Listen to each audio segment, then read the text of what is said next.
a small story. I think all of us are familiar with Leonardo da Vinci's picture of the Last Supper. It represents Jesus and the 12 in the upper room the night before the crucifixion, where he instituted the Lord's Supper. It's true history. It takes years to paint a great picture. They cannot be produced in an hour or a week or a month or even a year. Da Vinci worked on this picture for more than 12 years. And when he began, naturally, Jesus' figure and face was the central one. All others were grouped about his. When he came to paint the face of Jesus, he was unwilling to trust, as great as his genius, his natural powers, to produce a face strong enough and splendid enough to represent the face of Jesus, the world's Savior. And he said, I'm going out into this great city and find a young man around 30 years of age with a pure enough and noble enough face to represent his face upon this wall. After a long search, one day he found him, a singer in one of the great churches of Milan, Italy.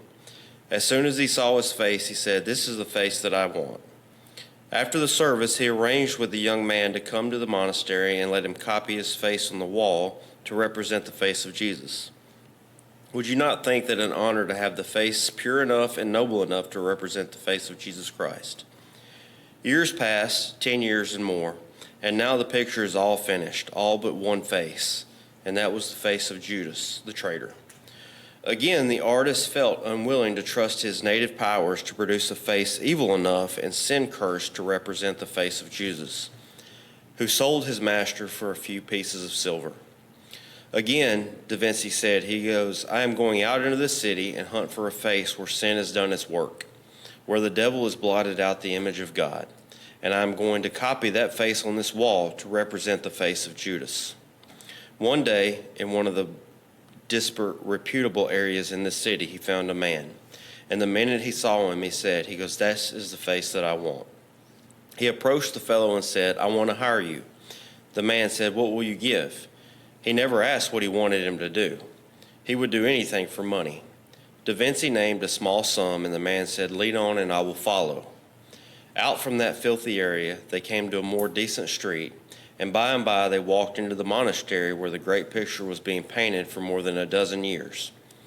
When the man, following Da Vinci, walked into the room, he looked around with a startled stare at the picture and said, oh, I cannot do that. I cannot do that. Da Vinci said, can't do what? He goes, oh, I know what you want. You want to paint my face on the picture to represent the face of Judas. I can't do that. Da Vinci stepped to the door, closed it, locked it, took the key out, and put it in his pocket. And he said to the trembling person, he said, you can, you shall, you must. The man pointed with trembling hands and said, there's my face, painted as the face of Jesus. He said, 12 years ago, I sat here in this very room.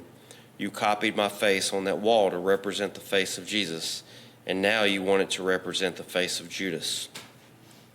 This is why that picture today is considered one of the world's masterpieces. It simply shows what sin can do.